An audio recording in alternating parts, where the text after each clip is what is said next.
After almost 5 years as a YouTuber, today, instead of my normal content, I'm going to take a step back and share what goes on behind the camera, with the aim of shedding light on whether the influencers that you've been watching are misleading you or in some cases even lying to you.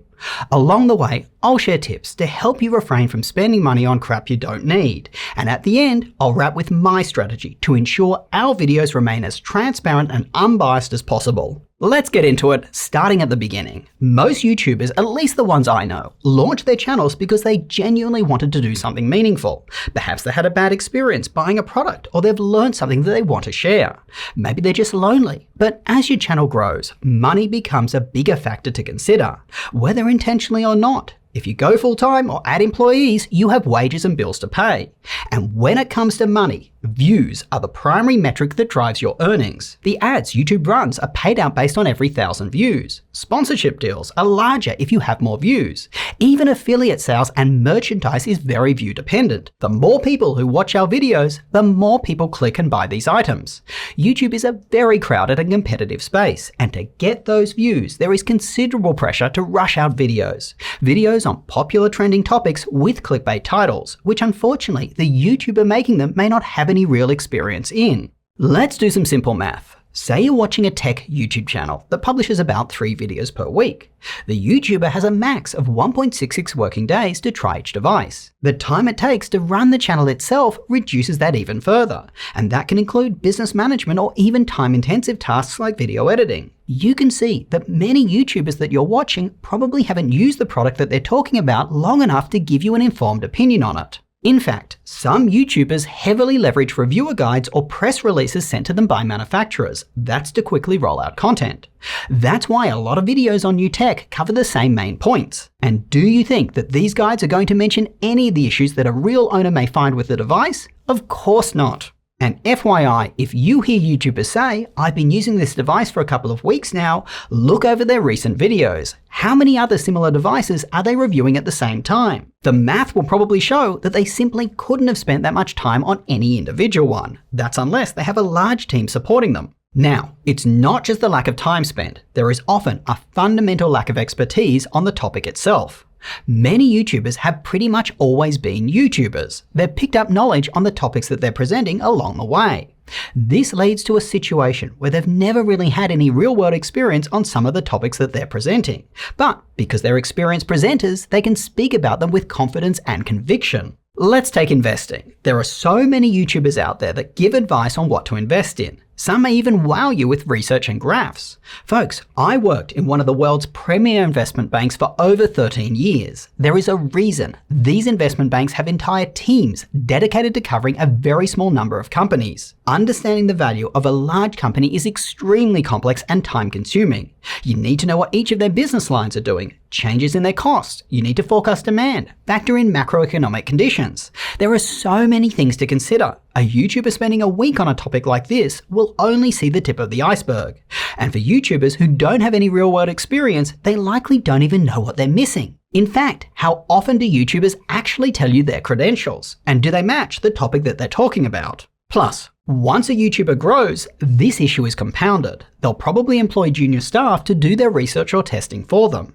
Without visibility to their credentials or experience, it's hard to determine if their diligence will match your expectations. Chasing views is not the only cause for concern here. There are a bunch of other ways that the influencers that you've been watching are being influenced. Let's start with sponsored videos. When a YouTuber whose core brand is independence presents a sponsored product in the same way that they present one that they've chosen, it is very misleading. In fact, sponsors regularly request this. Talk about the product in your own words is what they say. This makes the endorsement appear genuine. Even the Federal Trade Commission in the USA has determined that this is misleading.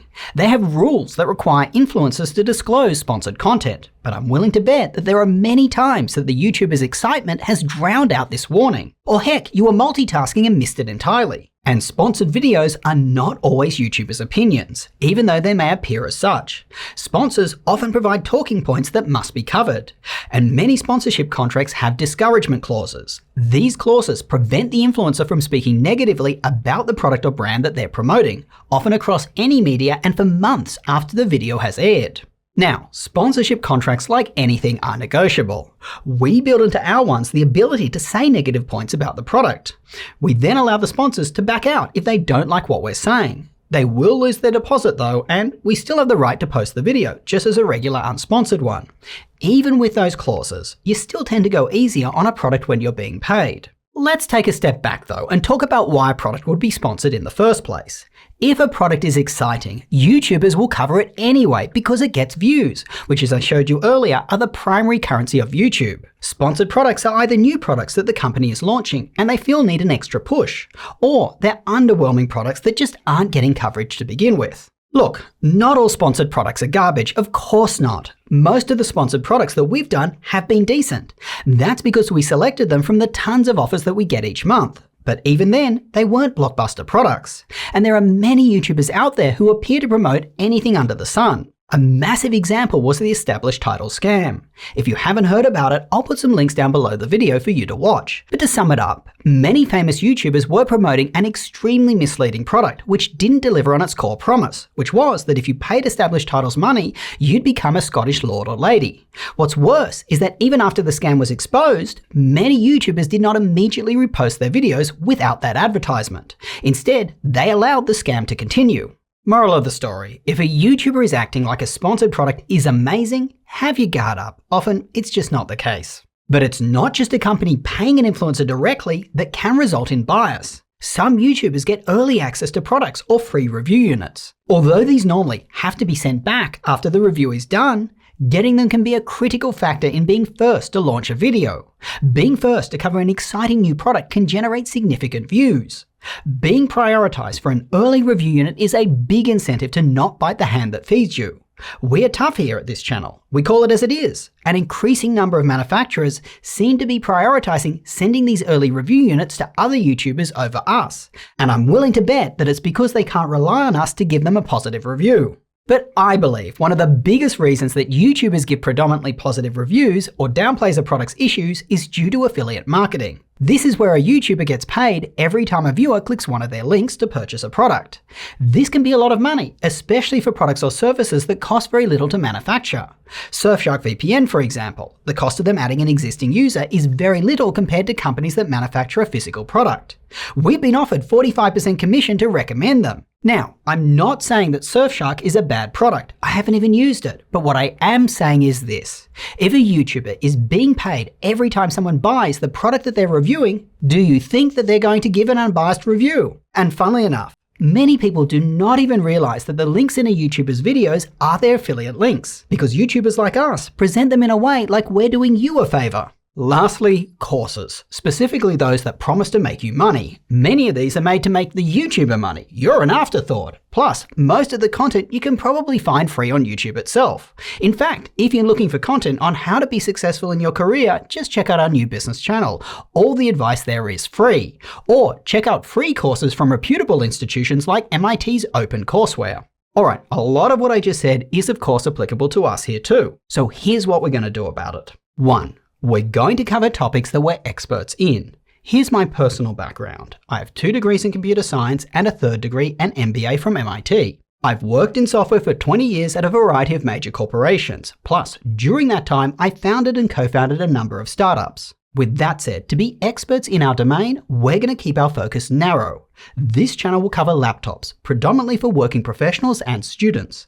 Our business channel will cover how to be successful in your career, either moving up the corporate ladder or running your own company. Number 2. To add depth to our content, we're going to practice what we preach. We're laptop reviewers, and everyone here will use laptops for their jobs. Whether you're a video editor, a programmer, a graphic designer, or doing business tasks, if you work here, you'll use a laptop. We will also frequently switch laptops to the ones we are reviewing. It may be time-consuming, but it will allow us to provide unparalleled insights. Number 3, we will leverage experts to cover specific parts of our reviews. For example, I'm not a hardcore gamer, but Gabby, Taylor, and Ethan are. They will test the gaming sections of our reviews, and for use cases that we don't have experience in, we'll bring in third parties. Number 4, we will not rush videos. It is better to be right than to be fast. Therefore, if we haven't used a device long enough or are seeing odd results, we'll push the video out to investigate. Number 5, when it comes to sponsored content, I'm currently deciding if we will accept sponsored videos at all.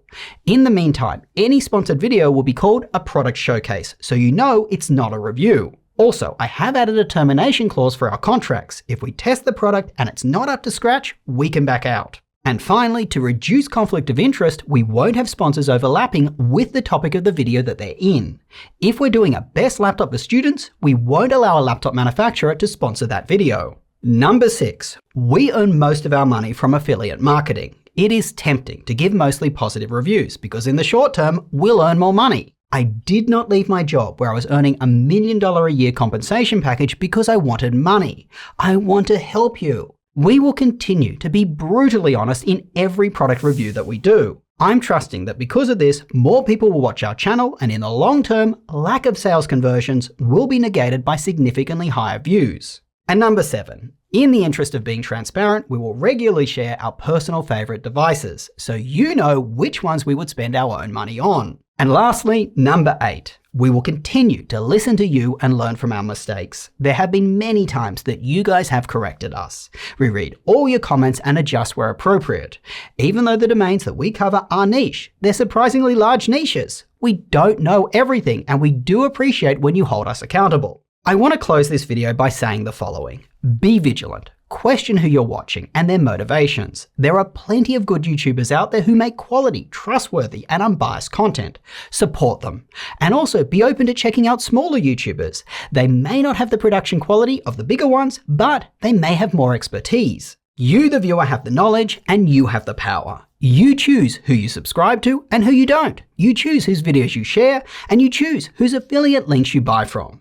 Are you being misled or even lied to? Well, hopefully today I've given you the knowledge and the tools to identify when you are or when you aren't. Well, that's all I got for you. Let's end with the YouTuber shtick. If you like this video, make sure to smash the like button and get subscribed. Not only does it help this channel grow, which means that we can create more videos for you, but as I always say, it makes our dearest mothers very proud. Till next time, go do something awesome with your day, and I will catch you later.